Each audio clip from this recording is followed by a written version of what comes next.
During your day, you just can't stop thinking about getting home to play another round of League of Legends. You would rather finish your rank game than to help out your family. The game is your priority. Just one more game. Don't sit on 5 more games till midnight because you have to end on a win, right? The question you have to ask yourself is, are you willing to sacrifice your life for League or League for your life? You know, like the meme where the moment you stop playing you lose all of the fat and become sane. I can confirm, as someone who quit, this is 100% true. Maybe you already tried quitting by telling yourself that after you reach a certain rank you will quit. But did you?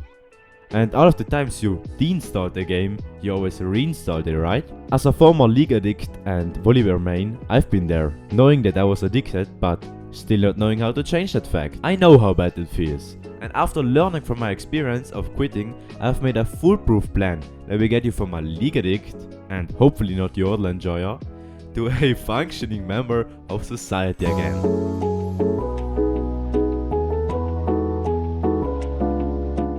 I've been playing League since the pandemic until like 8 months ago, and I can tell you it was the worst time of my life. I started because it looked fun and I was bored.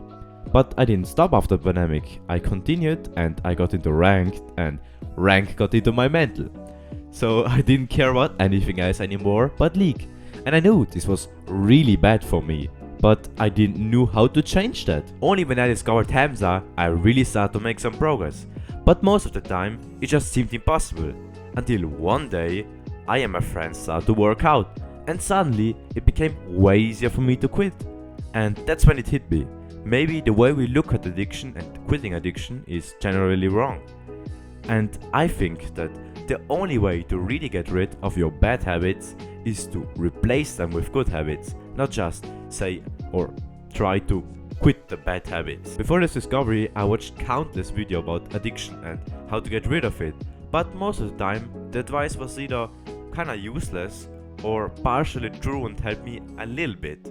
So it consumed a solid 4 to 5 months of my precious time of deinstalling and reinstalling and never getting rid of my addiction. But after the discovery, it only took me 2 months to get rid of League. Completely. It was like I started to live again. I started to care about other people and other things than League. And life is just better this way. Now it's your turn, bro. The first thing you hear when you watch any addiction video is, change your identity, bro. If you tell yourself you're someone you are clearly not, then you'll become this person. Clueless. If you're level 322 on League, it's obvious and easy to identify as someone who plays League, because the sheer amount of time that you wasted is gigantic. I like your cock. For any identity you have, which means essentially just what you think you are, there's gotta be actions that you took that form this identity. So for example, if you study every day and learn for school, then you probably think that you're a good student, right? So shouting at yourself in front of a mirror that you don't play, even though you play every day, makes no sense, right?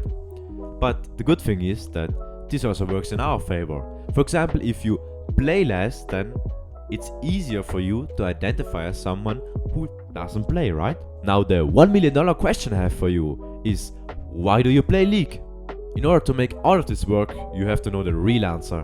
And I don't mean the surface answer of, it's fun and I like it.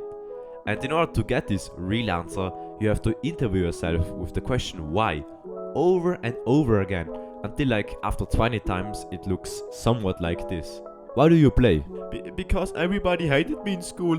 I didn't want to be there. I wanted to be somewhere else, and the teacher also hated me and he gave me bad notes. And when I came home, my dad he took the belt and then boom.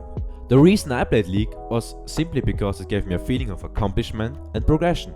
So once you know what your core desire is, which motivates you to play, then you can identify and choose the right good habit which will also fulfill this core desire. Choosing this habit is like choosing a Pokemon. If you know you're against a fire type, then obviously you will take a water type over a grass type, because it is just better against it. Like your Pokemon, the habit also has to counter this core desire, right? He used Pokemon as a comparison. How old is he? 5? Just shut the fuck up, you know what I'm talking about. The habits I use in order to feel like progress and accomplishment would be going to the gym and doing YouTube. When you try quitting League, there will be a point where you just snap back like a gummy band. You went a few days without playing and then suddenly you get like insane cravings and you're back. And the habit you picked previously will prevent exactly that from happening to you. Most people focus all of their attention on quitting the bad habit, because that's the first advice that gets thrown at you, right? But instead of focusing on quitting the bad habit, ask yourself, why are you addicted in the first place? Finding the right habit to replace your addiction is like a game changer. It's like night and day. So really take your time to find the right habit and not just rush this over. And only once you get the right habit, move on. Now that you got your good habits, your calendar is a perfect way to keep track. But you can also use a habit tracker, whatever suits you. Just mark the days where you did the good habit and didn't do the bad habit. Here's where everybody screws up. For what number are you going on the first month? 10, 20, or even 30? Are you sure? You want to just go from playing every day to playing no day? Imagine a beginner who walks into the gym and tries to do everything with maxed out weight. He does nothing else, he just tries to do it with max weight. After 1 year of training, he never made any progress, because he just can't lift the max weight, he never built up to it. Then imagine a second guy. This beginner goes into the gym and tries out what he can lift, and it turns out he can only lift the lowest of the weights. So he starts with the lowest. 1 year later, he's able to do half the max out weight, or at least he'll be able to do way more than the first guy, right? Because the first guy is still at 0. That's progressive overload. If I give you this example, it's so easy to understand that the first guy will never make any progress. He never built up to his lift, so he'll never be able to lift it. But why do we, who have been addicted for years, not weeks, not months, years, try to do the same thing? We try to get from 0 to 30 days on the first month. Like you have been addicted for years, you have trained your brain every single day to do this activity. And you think that in 1 month you will completely cut it out of your life?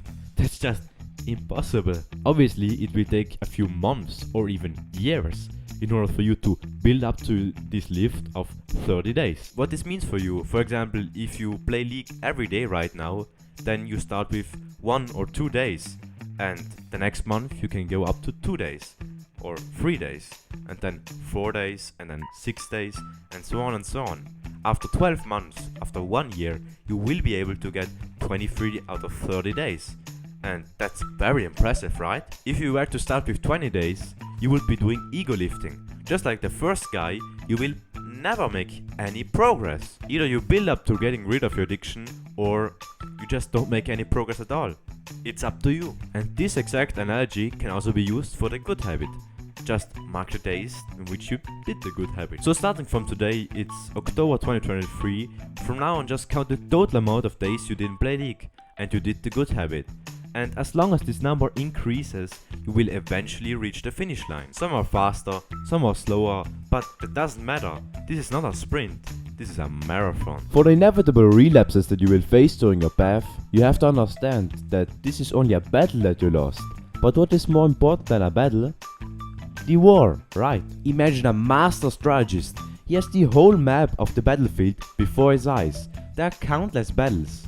Do you think after he lost one battle, he goes like, "Oh no, I lost one battle, might as well give up, give them my wife and children and get enslaved"? Yeah! Obviously not, it doesn't even bother him, because he knows that in the grand scheme of things, he's winning the war, and that's what counts, right? Just like the strategist doesn't get upset over a lost battle, you shouldn't get upset about relapsing. It's part of the process. As long as the total amount of days goes up, you're winning. It's like when people want the perfect streak, for example in NoFap, and then one day they obviously fail and relapse and go back to day 0.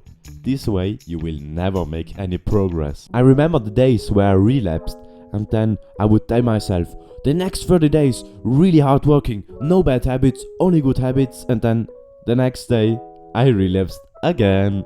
This would really get a hold of my confidence and mental, but once I understood that I was actually winning the war, all of these problems went away. I stopped playing League in February, but only last month I relapsed and played again.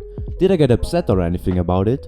No. I knew I was hard winning the war, so it didn't even bother me. And after a few days, I never played again. But what do you do if you get the urge or craving to do it? They did a survey where they put a bunch of kids inside a room with a marshmallow and told them that if they didn't eat the first marshmallow, after 15 minutes they would get another one. One group was asked how the marshmallow would taste like, and all of these kids immediately ate the marshmallow. Implant a fantasy into your head and it becomes almost impossible to resist.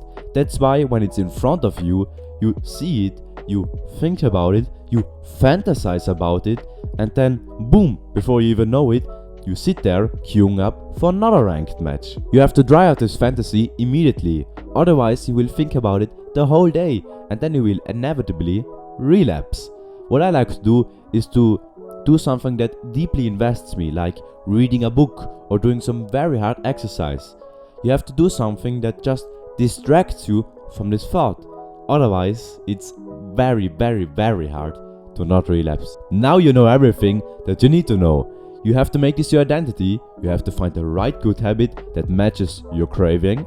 Then you have to start with what you can and don't ego lift. You have to keep track of the war, not the battle. And lastly, you know what to do when you get the cravings. With this I taught you everything you need to know in order to never play League again. So you don't have to watch another 7 tips to overcome addiction video. You got this, I believe in you. If I could make it and I was probably more addicted than you are right now, then obviously you can make it. Just trust this plan. Come on, give me a fist bump. Bye. What color does grass have? When was the last time you touched grass? We will never know. Kinda doesn't make sense to make a long video about League because League players don't have the attention span to stay till the end. Yeah, so if you're still here, then congratulations. Good job. You did it. You're probably sane already. Or kinda sane. If you're still playing, then obviously don't stop it. Hey you, by the way, Riot, fix your game.